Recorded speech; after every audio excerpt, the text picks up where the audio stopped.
It was the kind of night you only hear about in whispered rumors. The kind of night that turns into a story told over drinks, but no one dares to speak of it after the sun rises. But here I am, telling you my story because somehow I made it out alive. My name's David Carter. I don't know if that matters, but it might. I never thought I would be the one to tell a horror story, especially one that took place in the wilds of Alaska. But here I am, and I'm going to tell you exactly what happened. I need to get this off my chest because every night since that night, I relive it. I was on a solo trip up to the Alaskan wilderness, just me, a rugged Jeep, and a few supplies. No guide, no company, just a desire to disconnect from everything. It wasn't my first time in Alaska, but it was certainly my most isolated. It started as any adventure would, beautiful, serene, and calm. The cold wind bit at my face, and the trees stretched endlessly in every direction. I could hear the crunch of snow beneath my boots as I walked through the untouched forest. I wasn't afraid. I was confident. After all, I had done this before. But as dusk approached, something began to feel off. It was subtle at first. Just a slight discomfort, a sensation in the back of my mind that wouldn't go away. I brushed it off. Nature plays tricks, right? The flicker of a shadow, the shift in the wind. I shrugged and started a small fire by a creek to make some coffee. I sat back, listening to the crackling flames, the sound of water flowing. It was peaceful. Too peaceful. Then came the sound that would haunt me for the rest of my life. It was faint at first, barely a whisper, almost like the wind shifting through the trees. But it wasn't the wind. It was a voice. A low, guttural whisper. I froze, my heart skipping a beat. I couldn't make out the words. It sounded like something was talking, but there was no one around. I scanned the area, my eyes darting to the trees, the shadows growing longer. It felt as if the forest itself was alive, watching me. And then, just as quickly as it had started, the voice stopped. I tried to convince myself it was nothing, but my gut told me otherwise. Something was out there, and it wasn't human. The fire crackled louder in the silence as I tried to shake the feeling, but deep down, I knew I wasn't alone.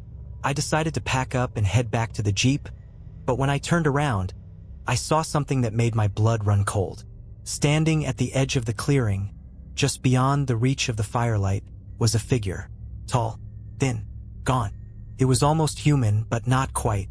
Its movements were jerky, unnatural. I couldn't see its face, just the outline of a silhouette that seemed to stretch unnaturally long under the moonlight. I froze, not knowing what to do. My body was paralyzed, the hairs on my neck standing straight. The figure didn't move. It just stood there, watching me. Then, in a voice that made my blood run cold, I heard it clearly. "You shouldn't have come here, David." I didn't know how it knew my name. I didn't care. I grabbed my gear, running for the Jeep with all the strength I had. As I sprinted through the snow, I heard it behind me fast, much faster than I could ever move. The snow crunched with each step it took, getting closer and closer. I jumped into the Jeep, slammed the door shut, and started the engine. But when I looked out the window, it was gone. Just like that. Vanished. I didn't stop driving. Not until I reached the nearest town, a small place called Skagway. I told the locals what had happened, but they just looked at me with pity, like they had heard this story before, like they knew exactly what I was talking about. They warned me that the Alaskan wilderness doesn't forgive. That it has things in it, things that can't be explained, things that shouldn't be disturbed. But here's the real kicker. After everything I went through, the thing that still haunts me the most?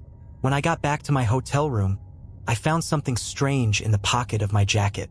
A small, crumpled piece of paper. It was a drawing, a crude sketch of the figure I had seen. And underneath it, in scrawled handwriting, were the words, "Next time you won't be so lucky.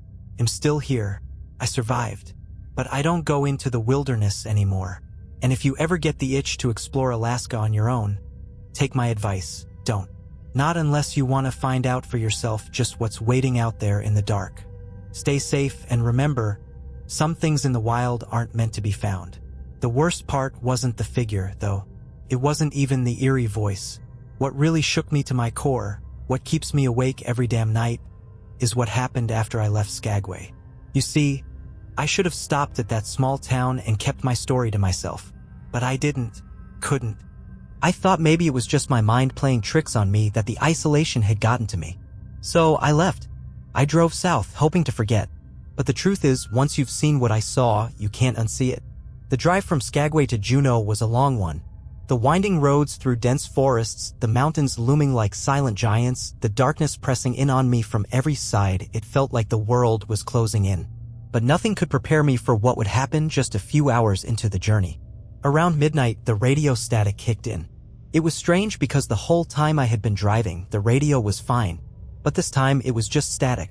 I adjusted the dial, but nothing seemed to work. It felt off. The air felt thicker, heavier, like it was pressing against the car.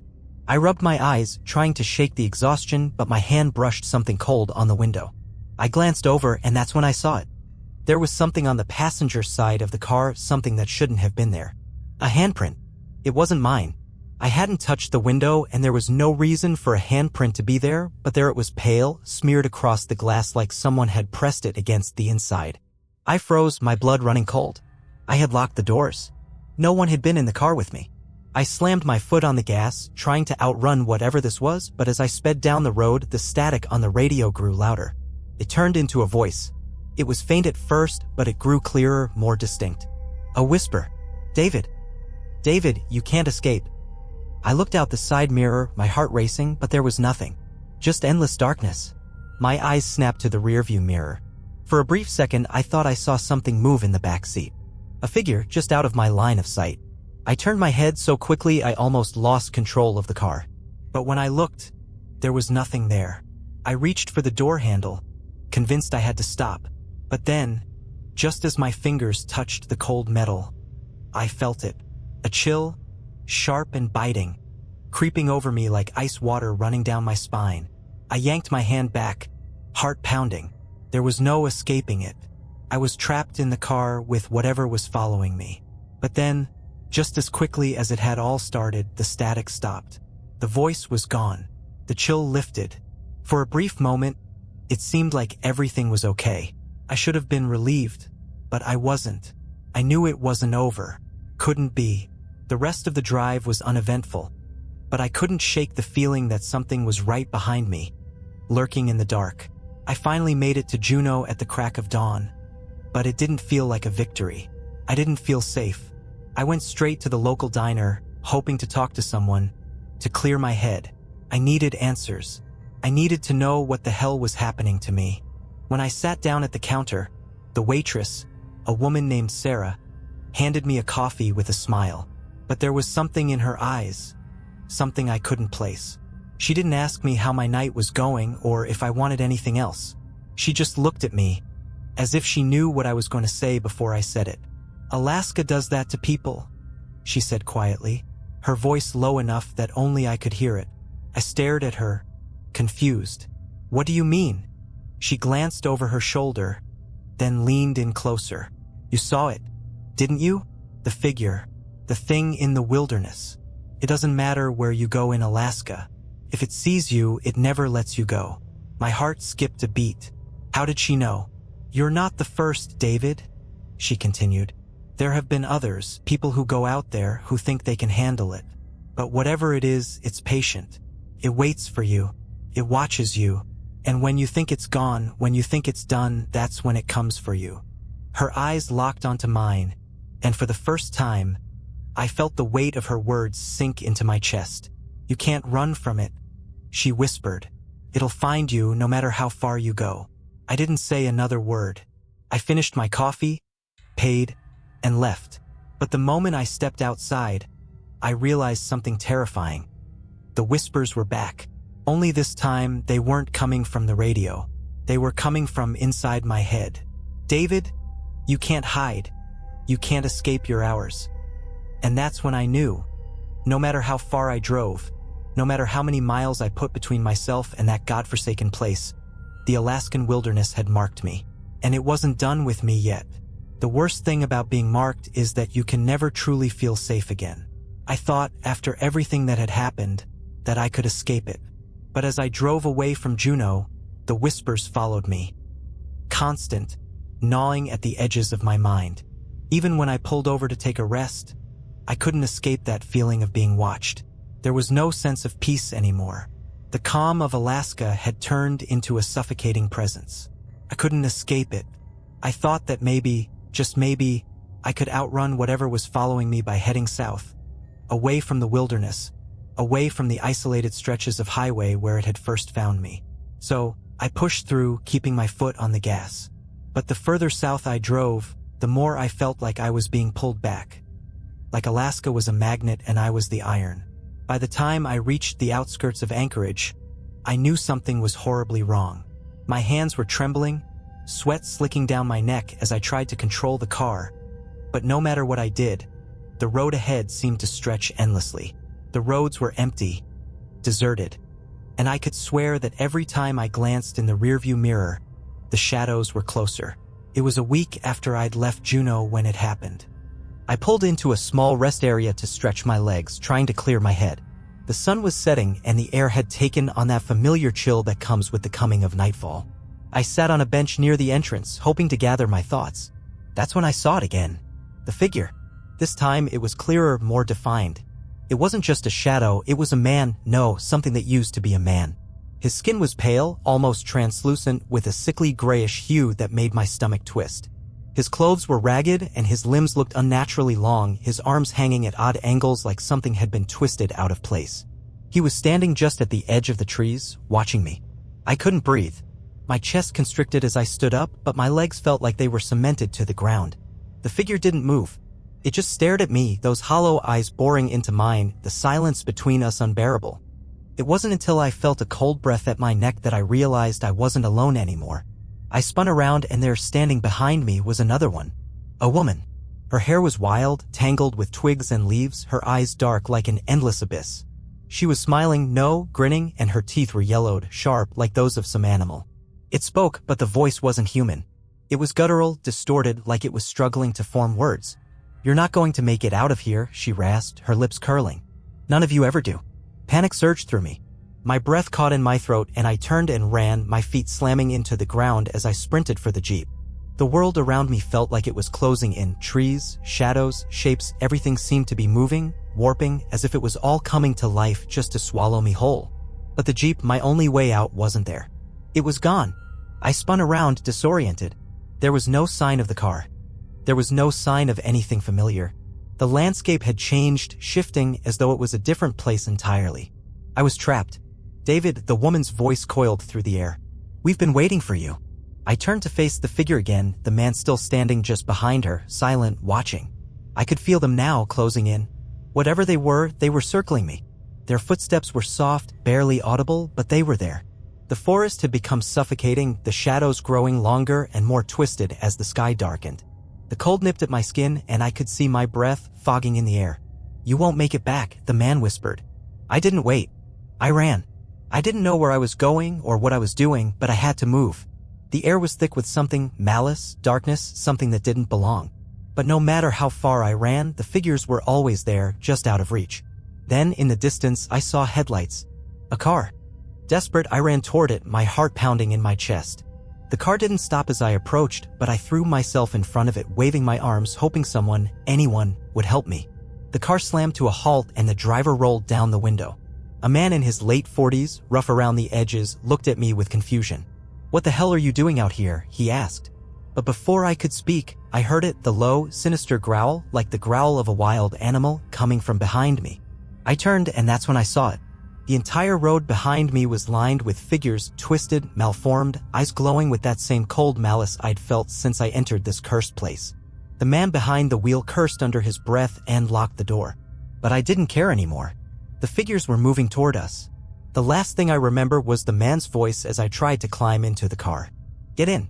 Go. Now." The engine roared to life, but the headlights didn't push back the darkness. And I realized something terrifying. They weren't going to let us go. The car sped down the road, the tires squealing as we tore through the darkened wilderness. But no matter how fast we drove, the figures were still there, standing on the side of the road, watching us, their hollow eyes burning through the darkness. It was like they were everywhere, always just out of sight, but never far enough to escape. My chest was tight and I couldn't breathe. Panic was choking me, but there was nothing I could do. The man who had picked me up was in the driver's seat, his knuckles white on the steering wheel. "Who the hell are they?" I gasped, my voice trembling. He didn't answer at first, just kept his eyes locked on the road, the truck hurtling forward. But when he spoke, his voice was rough, strained. "You don't want to know," he muttered, his eyes flickering to the rearview mirror. "But they're not something you can outrun. Not out here." The air was thick, the shadows pressing in on the edges of the headlights. I looked at him, the fear evident on his face now. His grip tightened on the wheel, his body tense as though he were trying to outrun something far worse than the wilderness itself. "What the hell do you mean?" I pleaded, grabbing the edge of the seat. "Who are they? What do they want?" He shook his head, eyes darting around. "I've seen them before. I've heard about them. They get into your head. They make you see things. But if you're not careful, they'll drag you into the woods." And suddenly, the truck swerved violently and the headlights cut through a forest of trees that seemed to loom even more ominously than before. I grabbed the door handle, my pulse racing. "There!" I shouted, pointing ahead. Something moved through the trees. Fast. Too fast. We both saw it. A figure darted across the road, far too quickly for a human being, its legs twisted and unnaturally long. I caught a glimpse of its pale, gaunt face, no, its skull, just before it disappeared into the shadows. The man slammed on the brakes, and the truck came to a screeching halt, tires grinding against the icy asphalt. "What the hell was that?" I gasped, heart racing. "What was that thing?" He didn't answer. His eyes were wide, and for the first time I saw genuine fear in his face. "They're closing in," he whispered, more to himself than to me. "We need to get out of here." Before I could ask him what he meant, he threw the truck into reverse and slammed the gas. The tires screamed as we hurtled backward, and I looked over my shoulder just in time to see the figures emerge from the woods, their movements jerky and unnatural. They were coming. They were closing in fast. I felt a strange coldness fill the truck, and then the voice, low, guttural, came again. "David, we told you, you can't escape." The man looked at me, panic flashing in his eyes. "Don't listen to it," he shouted, his voice cracking. "Whatever you do, don't listen to it." I turned around, my heart hammering in my chest. The figures were closing in on the truck. They were everywhere, their twisted bodies stretching and bending unnaturally as they moved. And there, standing at the front of the pack, was the woman, the one I had seen before in the woods. Her smile was wide, far too wide, and her eyes were black voids. "We warned you, David," she hissed. "You belong to us now." I screamed, my mind racing. There was no escape, no place to hide. But then, in the corner of my eye, I saw something that made my blood freeze. The trees, there was movement in the trees. More figures emerging from the forest like a tide. They were everywhere, stretching out to surround us. The man beside me was shaking now, gripping the wheel with trembling hands. "Hold on," he shouted, slamming his foot down on the gas pedal. We lurched forward and the truck tore down the road, the figures chasing us, gaining on us with every passing second. I glanced back and my stomach dropped. There was a figure in the back of the truck, standing in the bed, tall and skeletal, its arms stretched toward the cab. The woman's twisted smile was etched into its face. Her voice echoed through my mind again, louder now, more intense. "You'll never make it out alive, David." I reached for the door handle, trying to get out to escape. But there was nowhere to go. I was trapped. The road was dark, empty, no way forward, no way back. And the truck was running out of gas. "Go! Go!" I screamed at the man. "Drive faster." But it didn't matter. The truck shuddered, and with a sickening lurch, it died. Silence. For a brief moment, I thought maybe it was over. Maybe we had outrun them. But then I saw the woman standing at the front of the truck, her grin widening as she took slow steps toward the cab. The man beside me was frozen, his eyes wide with terror. He didn't move. He didn't say anything. I didn't know what to do. I just knew that I couldn't stay there. Then, out of nowhere, there was a loud roar, a massive crash. A figure, a large one, barreled toward us from the woods, crashing through the trees. It was huge, a hulking shape with glowing eyes. The woman looked up at it, and for the first time, her smile faltered. The creature reached the truck, its massive hands slamming against the side. I screamed, but the man never moved, staring at the beast with wide eyes. "What is that?"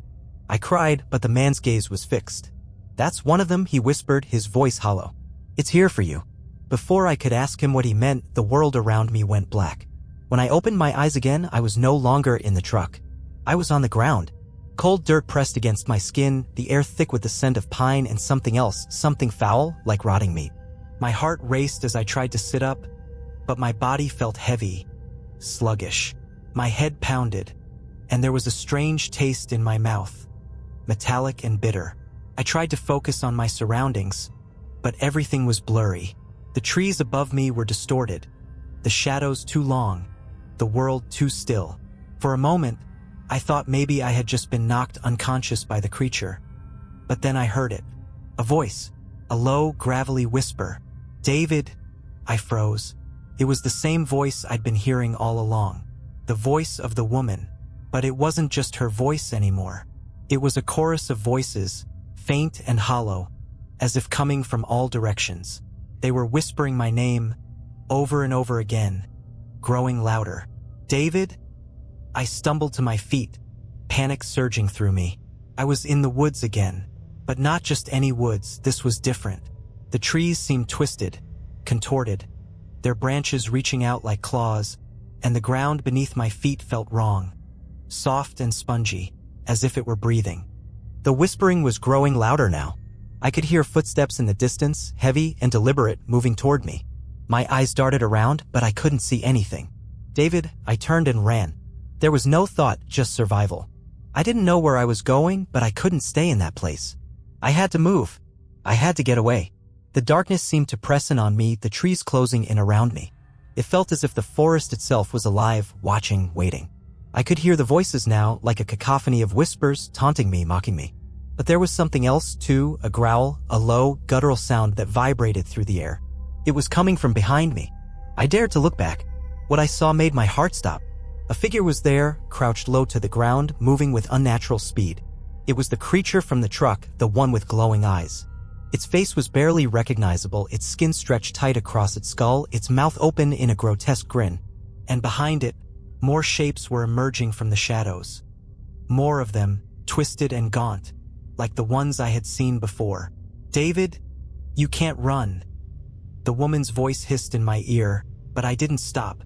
I pushed myself harder, running faster, ignoring the burning in my legs, the tightness in my chest. There had to be an end to this. There had to be a way out. But the forest seemed endless.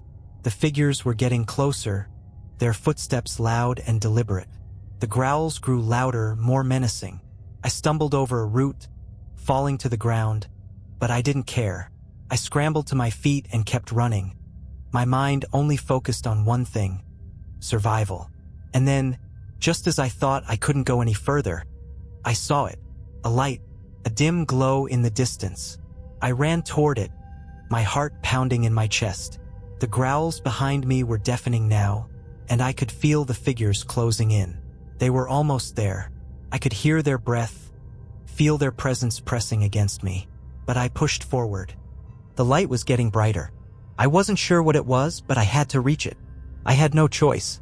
And then, as I broke through the trees, I saw it. A cabin. A small, dilapidated cabin sitting alone in the middle of the woods. The light was coming from a window, and I didn't think. I just ran toward it, pounding on the door, screaming for help. The door opened slowly, and there, standing in the threshold, was a man. His face was gaunt, his eyes tired and hollow, but there was something in his gaze that made me stop. "Get inside," he said, his voice low and calm, but with an urgency that sent chills down my spine. Now. I didn't question him. I rushed inside, and the door slammed shut behind me. I turned to face the man, panting, heart racing. He was standing there, watching me with those cold, dead eyes. "They're here," I gasped. "They're right behind me." The man nodded slowly, but there was no fear in his eyes. Only acceptance. "You shouldn't have come here," he said quietly. "Once they mark you, there's no escape. They don't let you go." I stared at him, my mind racing. "What do you mean? Who are they?" "They're the ones who own this place," he said, his voice almost a whisper. "They've been here long before us. Long before you, and they'll be here long after. You're just another one of their victims, David." I shook my head, trying to make sense of what he was saying. "What do you mean? What are they?" He didn't answer. He just stared at me, his expression blank. And then I heard it. The door shook as something slammed against it from the outside. The growling had returned, louder than before. "They're here," the man whispered, "and they'll never stop." I turned to the window, and through the cracked glass, I saw them, more figures, more of those twisted, unnatural shapes. They were closing in around the cabin, their eyes glowing with that same sinister light. And in the distance, I saw the woman. Her grin stretched impossibly wide as she stared at me. "You're ours now, David," she whispered, her voice crawling into my mind. And in that moment, I realized the terrifying truth. There was no escaping them. They had already won. The cabin was silent, save for the heavy thumping outside as the figures circled us. The growls were getting closer, echoing through the walls. I could feel the air grow colder, the walls of the cabin groaning as if they, too, were being pulled into whatever nightmare this place had become. I turned back to the man, panic rising in my chest. What are we supposed to do? What are they going to do? His expression hadn't changed. He was staring at the door, his eyes distant, as if he had already resigned himself to the inevitable. "They'll take you," he said almost casually. "It's what they do. They take your soul, your life, and they leave your body behind. But it's never really you anymore. Not completely." The door shook again, harder this time, the wood splintering under the force of whatever was out there. I could hear their whispers now, two voices, distorted and chaotic like an army of the damned, all converging on the cabin. I stepped back, instinctively reaching for anything that might be a weapon. There was nothing. Just empty space and the oppressive weight of dread that had settled in my bones. "No," I whispered more to myself than to him. "I won't let them take me. I won't." I backed toward the window, eyes frantically scanning the dark forest outside. The moon was barely visible behind the clouds, but I could see the shadows moving, shapes shifting, getting closer. They were here. The man didn't even flinch. He just stared at the door as the whispers outside grew louder, more frantic.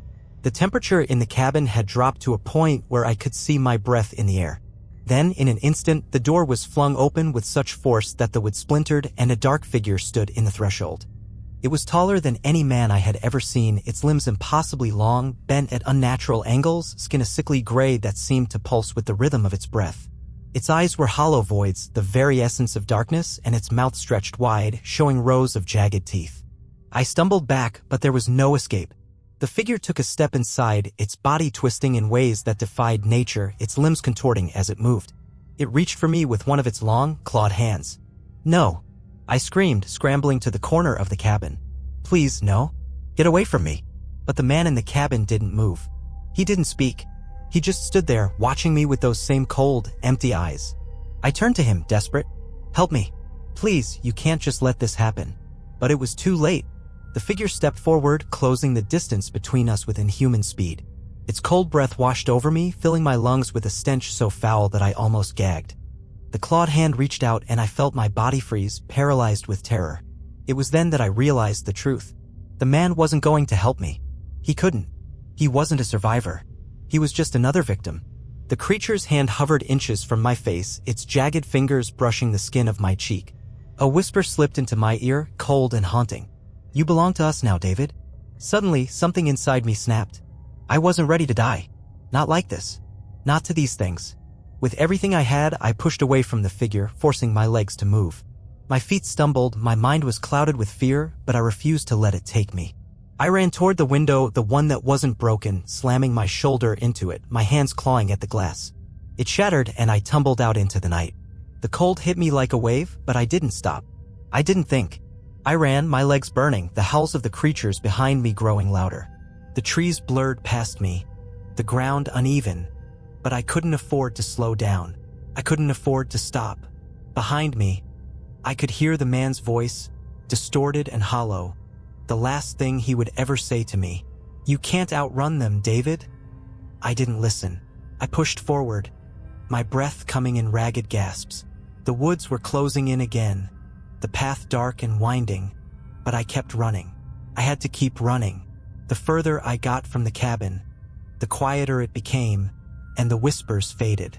Finally, I broke through the trees into an open field, the moonlight shining down on the snow-covered ground. It was a small patch of light in a world of darkness, but it felt like the only safe place left in the world. I stopped, panting, my body trembling from the cold, the fear, everything. I stood there, motionless, waiting for something, anything to happen. The night was still, except for the sound of my heavy breathing. And then, from the darkness of the woods, a voice I knew all too well. "David," I spun around, my heart thundering in my chest. There, standing at the edge of the trees, was the woman. Her smile was wide, that sickening grin that stretched impossibly far. Her eyes glowed in the darkness. "You can't escape, David. You're already ours." I stumbled backward, fear gripping me, but I couldn't move. It was like I was frozen, trapped in that moment. The realization hit me all at once. There was no running. There was no escaping them. I had been marked from the beginning. I had never really stood a chance. I couldn't move. My body was frozen in place, my legs heavy as if weighed down by the very earth beneath me. The woman's smile widened, her teeth gleaming in the moonlight, her eyes glowing with that same, cold, hollow malice. "You're ours now, David," she whispered again, her voice seeping into my mind like a poison that couldn't be shaken. "You will never leave. You will never escape." I took a step back, then another, but no matter how far I moved, it felt as though the distance between us never grew. The forest had swallowed all sound, the night air too still, too suffocating. I could hear my heartbeat pounding in my ears, each thump a reminder that I was very much alive and very much terrified. "Please," I begged, my voice trembling as I took another step back, the ground crunching beneath my boots. "Please. I don't want to die like this. Please, just let me go." The woman's smile didn't falter. She tilted her head slightly like she was studying me, and for a moment I saw something strange flicker in her eyes, something almost human. But it vanished as quickly as it came. "You still don't understand, do you?" she said, her voice low and slow, dripping with contempt. "You never had a choice. From the moment you entered this place, you were already claimed." And then, just as I was about to turn and run again, the ground beneath me shifted. It felt as if the earth itself was giving way, trembling beneath my feet, the air thickening as I staggered backward. I looked around, disoriented, and that's when I saw it. The trees were moving. They weren't swaying in the wind. No, the trees were shifting, bending, creaking in unnatural ways as if they were alive. They seemed to be closing in on me, each twisted branch reaching toward me with a claw-like grip. It was like the whole forest was closing in, trapping me. The whispers were back, louder now, more insistent, wrapping around me like a net. "David! David, you belong to us." I spun around, heart hammering in my chest, and saw the figures again, shapes emerging from the dark, tall and skeletal, their limbs twisted at impossible angles. The creature from the truck, the one I had seen before, was there too, its glowing eyes burning through the darkness. It was all closing in. I turned and ran again, panic surging through me like a wild current. My feet slipped in the snow, but I pushed myself forward, my breaths coming in ragged gasps.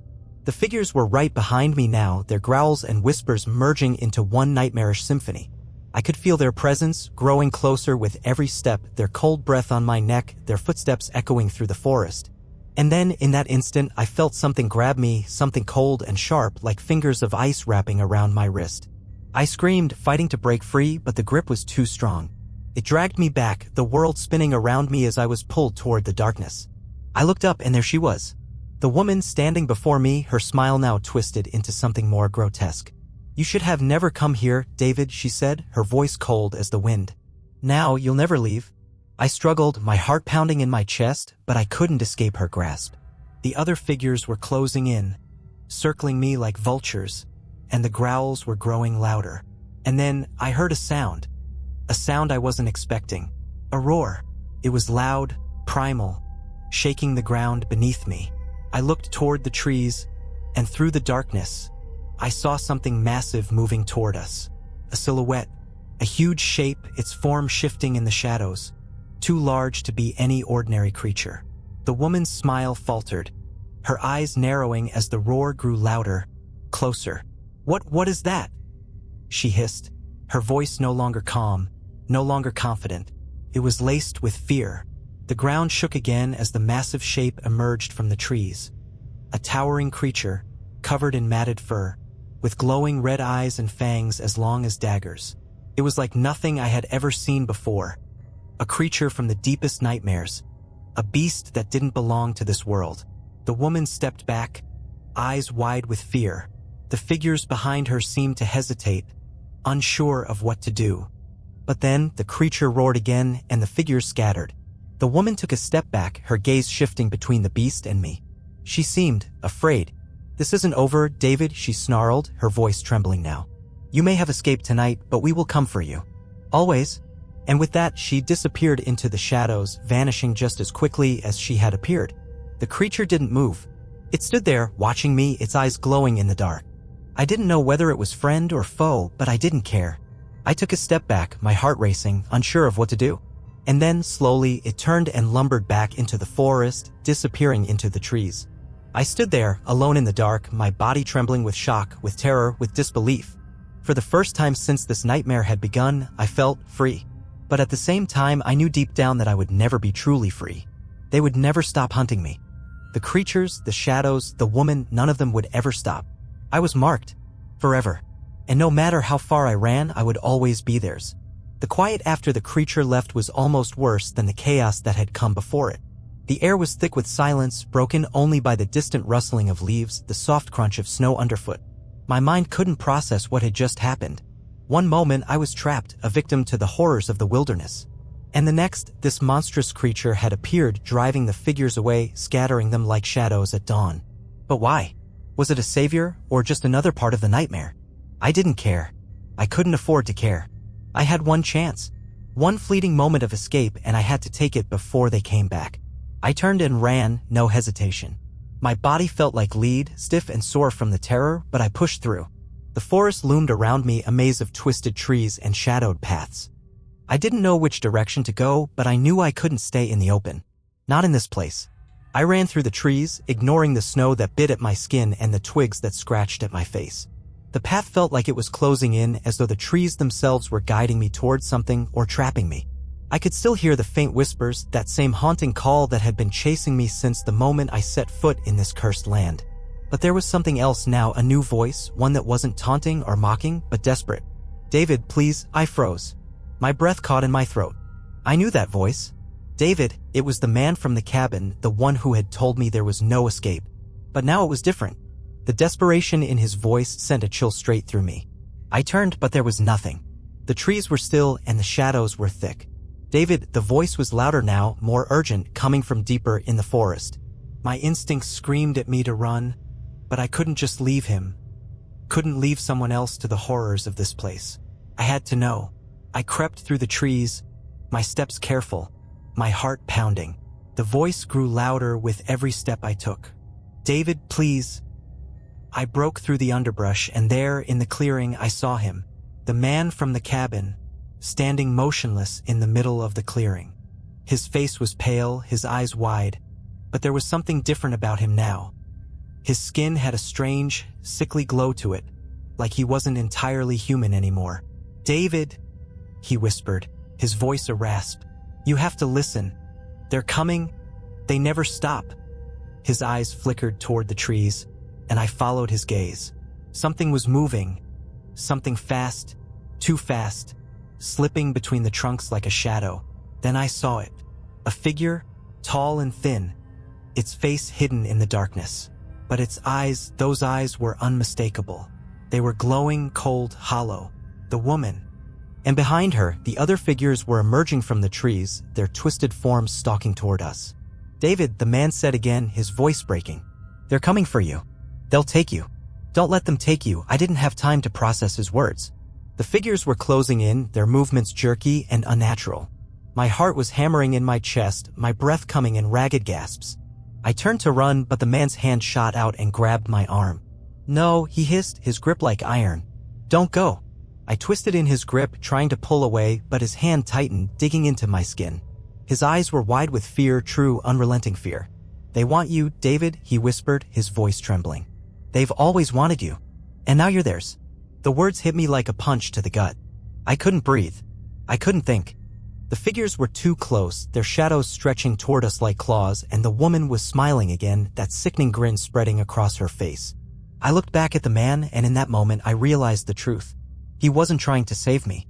He was trying to hold me there, keep me in place so the figures could take me. They were already too late. He had already been claimed. In that instant, I fought back. I wrenched my arm free from his grip and shoved him aside. He stumbled backward, but the moment he fell, the figures swarmed around him, their twisted limbs reaching for him. The woman's laughter echoed through the forest as I turned and ran, no more hesitation, no more looking back. I had no choice now. I had to escape. The forest was a blur of shadows and broken branches as I sprinted through the trees, adrenaline pushing me forward.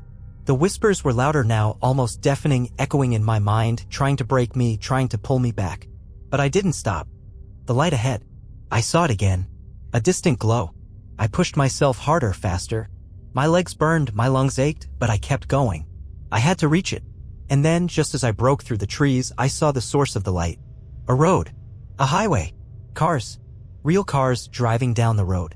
I ran toward them, desperate, waving my arms. I didn't care anymore. I didn't care if they thought I was crazy. I needed help. I needed to escape. One of the cars pulled over, the window rolled down, and a woman's voice called out. "Are you okay?" she asked, her voice concerned but cautious. "You look like you've been running for miles." I gasped for breath, stumbling toward the car. "Please," I pleaded, my voice shaking. "You don't understand. They're coming. You have to get me out of here now." She hesitated for a moment but then nodded, opening the door for me. "Get in. We'll get you to safety." I didn't need to be told twice. I climbed into the car, the door slamming shut behind me, and we sped off, leaving the forest behind. But as we drove away, I couldn't shake the feeling that they were still there, still watching, still following. And that's when I realized the truth. There's no escape from the Alaskan wilderness. No matter how far you run, no matter how much you beg for mercy, they will always find you. I was marked, and they would never let me go. We drove for hours, the car cutting through the night as I tried to catch my breath, tried to shake the horror of what I had just escaped. The woman at the wheel kept glancing at me through the rearview mirror, but she didn't say much. There was a strange tension in the air, something thick and oppressive, and I could feel her eyes on me, studying me. "Are you sure you're all right?" she asked quietly after a long stretch of silence. I nodded, even though I wasn't sure of anything anymore. "I'm fine. My voice cracked, and I paused, unsure how to explain. "There's something out there, in the woods. Something evil. It's been following me." She didn't say anything for a moment, but her grip on the steering wheel tightened. I've heard stories. I didn't believe them, but people talk. People who go into the wilderness around here, they disappear. No trace. Nothing.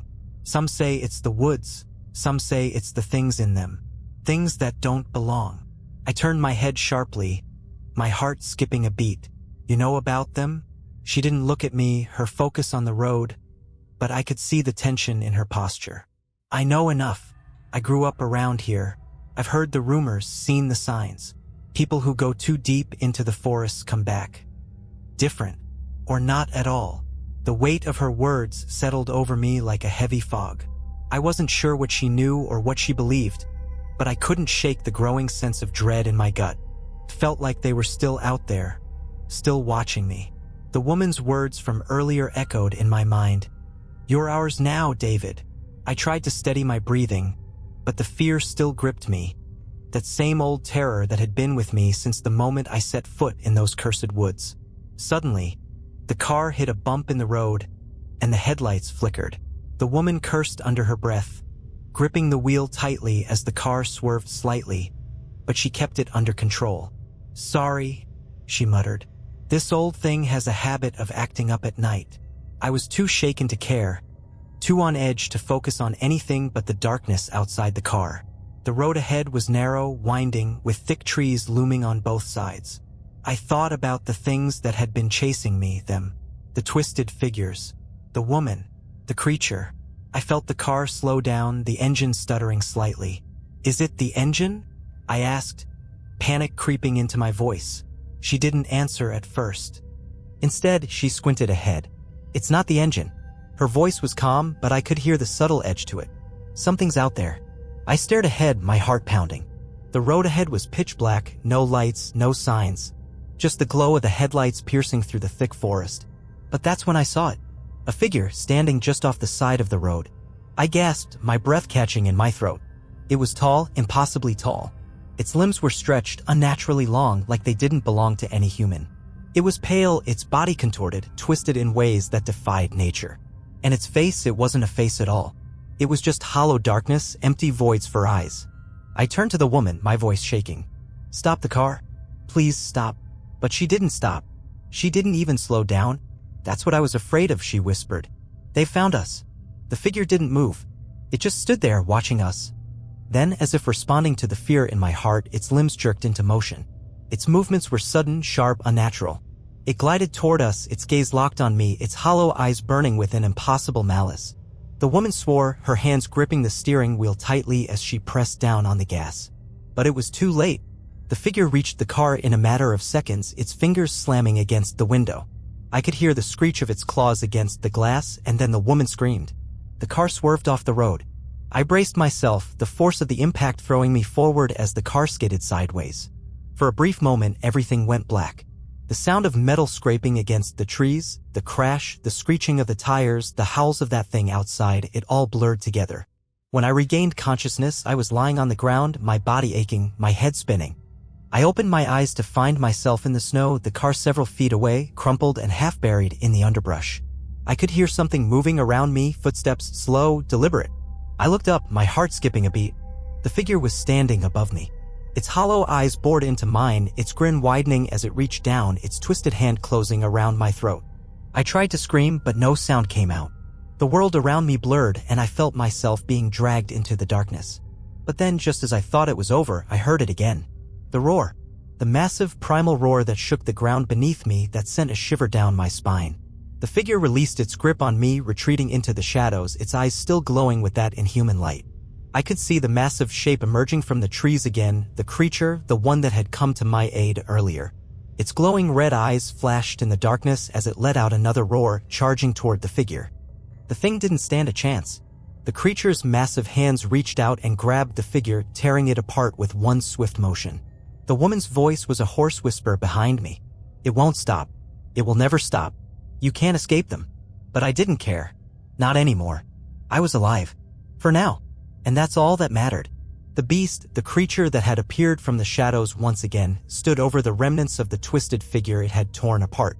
Its massive form towered over me, its eyes glowing like embers in the dark, its breath heavy and labored. But despite the destruction it had caused, the moment it made eye contact with me, something shifted. It wasn't attacking anymore. It wasn't a monster trying to rip me apart, it was standing still, watching me. And in those glowing red eyes, I saw something strange. Understanding.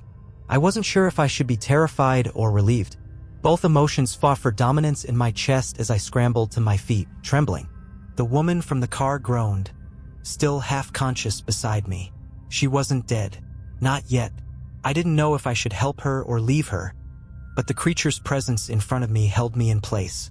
It wasn't moving, just standing still as if it was waiting for something. Waiting for me. My breath was shallow as I slowly stood up, fear and confusion warring inside me. What do you want from me?" I whispered, not knowing if the creature could understand me. It didn't respond, but there was something unnerving about the way it watched me, as though it had heard my question and was deciding whether or not to answer. The growls of the figures that had chased me before had faded into the distance, but the atmosphere in the forest was thick. Something was still wrong, something I couldn't shake. I turned toward the woman, still writhing on the snow beside me. Her eyes were wide open now, filled with panic. "You," she gasped. "You can't." Before she could finish her sentence, she suddenly stopped speaking, her eyes rolling back in her head, a horrible grin spreading across her face. I watched in horror as her body started to twist and bend unnaturally, her limbs elongating, her skin turning ashen and stretched. It was happening, what the man had warned me about. She was being claimed. I stumbled backward, unable to tear my eyes away from the grotesque transformation. Her mouth opened wide, and the whispering voice came out, distorted and mocking. "You are ours now, David." The voice was the same, those horrible, haunting words. The figures were closing in again, drawn by her transformation. But now they weren't alone. The massive creature that had saved me, the one that seemed almost like a force of nature, turned toward me, its face blank, expressionless. I felt its eyes bore into me, and I was sure it could sense my terror, my confusion. And then, with a final, horrifying cry, the woman's form collapsed. It wasn't just death that claimed her. It was something far worse. As her body lay motionless in the snow, the figures from the forest swarmed over her. They dragged her away, vanishing into the trees with unnatural speed, as though the forest itself had swallowed her whole. I barely had time to process what had just happened when the creature stepped closer. I didn't dare move, not even an inch. But then, in a surprising turn, the creature crouched down in front of me, its red eyes locking onto mine. It sniffed the air, low and guttural, before releasing a soft rumble from deep within its chest. It didn't attack. It didn't come closer. Instead, it moved its head in a strange motion, almost as if it was bowing, acknowledging me. recognizing me. I didn't know what to do. I was still trapped, still marked. The wilderness hadn't let me go. I had no answers, no understanding of what had happened to me. But somehow, I knew that this creature wasn't just a predator. It was something more. Something tied to the forest, to everything that had gone wrong. It wasn't an ally, but maybe, just maybe, it wasn't the enemy either. Before I could make sense of it, the creature rose to its full height, turning its back to me. It didn't look back, didn't give me any indication of what it was going to do. It simply began to walk back toward the forest, its steps heavy, shaking the ground beneath me with each motion. As it disappeared into the trees, the whispers grew louder again. The figures that had been stalking me, the ones I had seen in my nightmares, were still out there, still hungry, still waiting. But this time something was different. For the first time, the forest didn't feel like it was closing in on me. It felt like it was waiting, like there was some unknown force in the shadows, watching, listening. And then, I realized something. The creature hadn't saved me. It had only bought me time. I had no idea how much time, but I knew one thing for sure. I had to keep running. Keep moving. Because if I ever stopped, they would come for me. The night was far from over. The hunt was still on. And no matter where I ran, no matter how far I traveled, they would always find me. Because once you're marked in the Alaskan wilderness, you are never truly free. The world around me felt like it was closing in once again. The cold air bit at my skin, my limbs still trembling from the horrors I had seen. I had escaped, but not really. The creature had saved me, but only momentarily. The shadows were still there, still lurking at the edges of my vision, and the whispers had begun to grow louder again, this time, as if they were mocking me, taunting me for thinking I could escape. I looked down at the snow beneath me, my mind racing. The crash, the woman's transformation, the creatures, they all swirled together in my mind like a nightmare I couldn't wake up from. And yet, I couldn't stop moving. I had no choice. The only thing that kept me going was that primal urge to survive. The fear that if I stopped, if I gave in to the terror that gripped me, they would take me. They would claim me like they had claimed so many others before me. I turned and started walking, stumbling through the snow, unsure of where I was going but knowing I had to keep moving. I couldn't stay in one place. Not here. Not now. The forest around me was still eerily quiet. It was almost as if the world was holding its breath, waiting for something. For me, perhaps. I didn't know. But I could feel the eyes on me. Those hollow eyes that had followed me from the moment I first stepped into the wilderness. The trees loomed like sentinels, their branches heavy with snow. The whispers were louder now, sharp and insistent. I could feel them crawling beneath my skin, filling my head with their twisted words. David, come back to us. I shook my head, gritting my teeth against the pull of the voices. I couldn't listen to them. I wouldn't. Not again. But then I heard something else. A sound, something in the distance. A crackling like a fire, but different. Strange. And it was getting closer. I stopped, every muscle in my body tense. The whispers faded for a moment, replaced by the sound of something moving through the snow, its footsteps heavy and deliberate. I tried to peer through the darkness, trying to make out what it was, but the shadows made everything impossible to see clearly. Then I saw it. A flicker of light in the distance. A fire. Or something that looked like it. I didn't know if it was real or if my mind was playing tricks on me, but I had no choice but to follow it. Maybe it was a way out. Maybe it was another chance to survive. So I started walking toward it, my breath coming in short, panicked bursts, my feet crunching in the snow. With every step, the light grew brighter, the shadows retreating in its wake. And then I broke through the trees and found myself standing at the edge of a clearing. What I saw stopped me in my tracks. A campfire. It was burning brightly, crackling and popping as the flames licked the air, their orange light dancing in the night. Around the fire were figures, people, but not people. Not entirely. They sat in a circle, their faces obscured by hoods and shadows, their bodies still and unmoving, like they were waiting for something. Or someone. I felt the hairs on the back of my neck stand on end. David, the voice. It came from one of them, a whisper carried by the wind, but it was unmistakable. It was the woman, the one who had hunted me, who had haunted my every step. My heart skipped a beat and I stumbled back, my body frozen in place. I wanted to run. I needed to run. But I couldn't. My legs wouldn't move.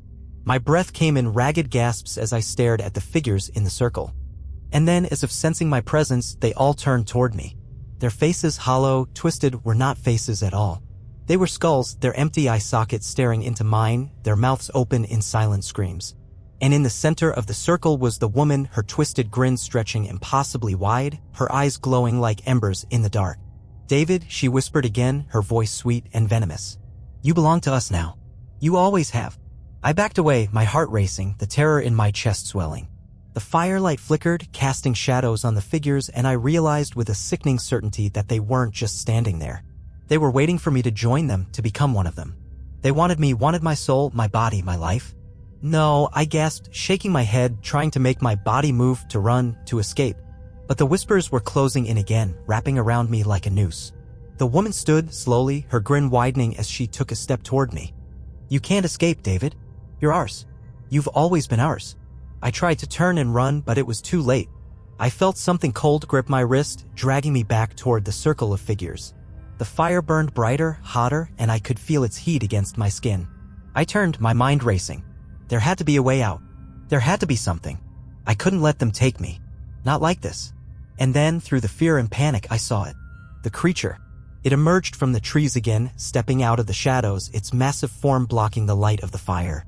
Its eyes locked onto mine, glowing red in the darkness, and for a moment, I thought it might be here to kill me, to finish what the figures had started. But then, the creature growled, low and guttural, and the figures paused. The woman's smile faltered. "David," she hissed. "You can't hide behind it. You can't hide forever." But the creature didn't move toward them.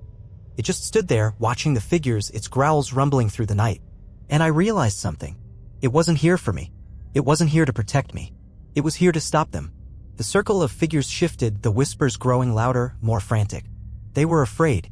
They knew what the creature was. They knew it was a force of nature, something they couldn't control. And in that moment, I made my choice. I turned and ran again, pushing through the snow, ignoring the screams of the woman and the voices behind me. The creature's roar echoed in the distance, but I didn't look back. I couldn't. I had one chance. I had to take it. And this time, I wouldn't stop running. I ran with everything I had. My heart thundered in my chest, my breaths coming in ragged gasps. The snow beneath my feet was slick, but I didn't dare slow down, not even for a moment.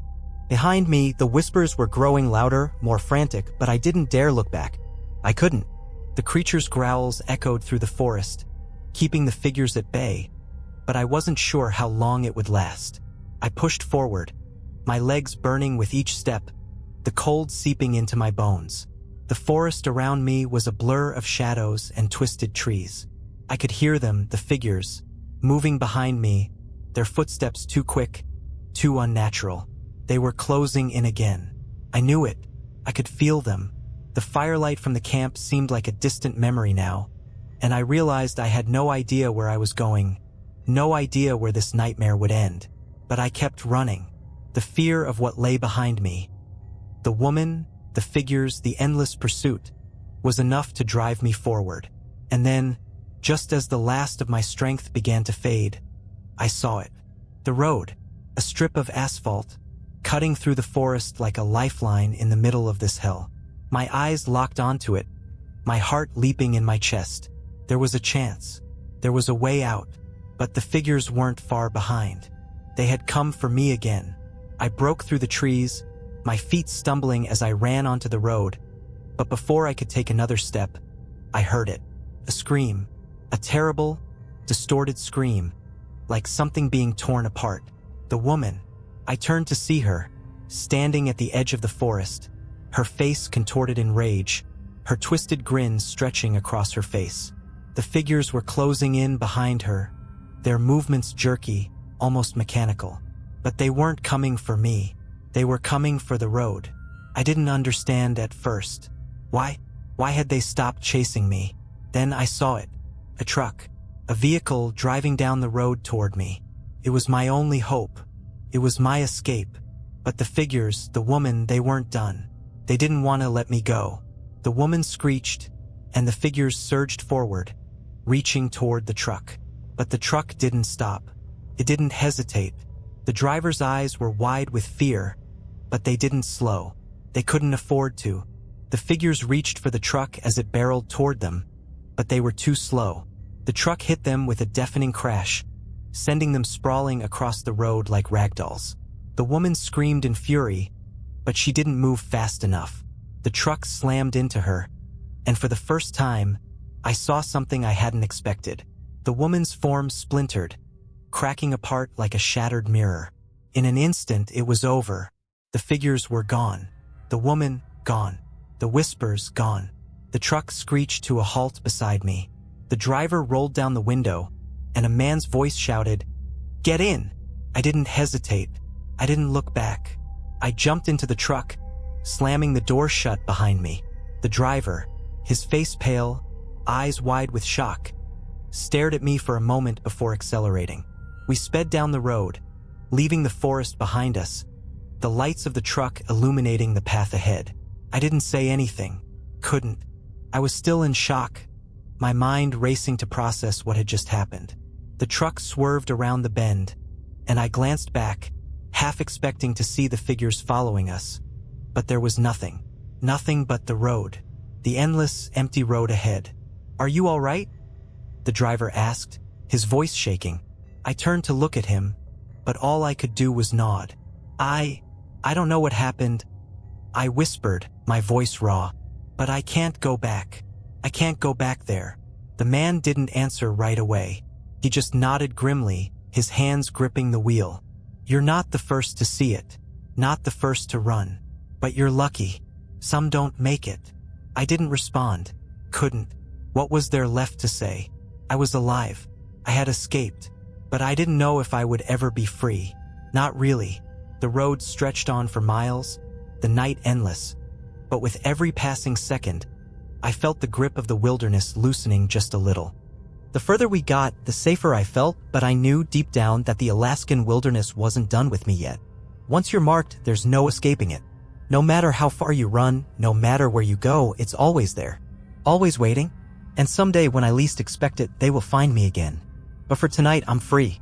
And that's all that matters.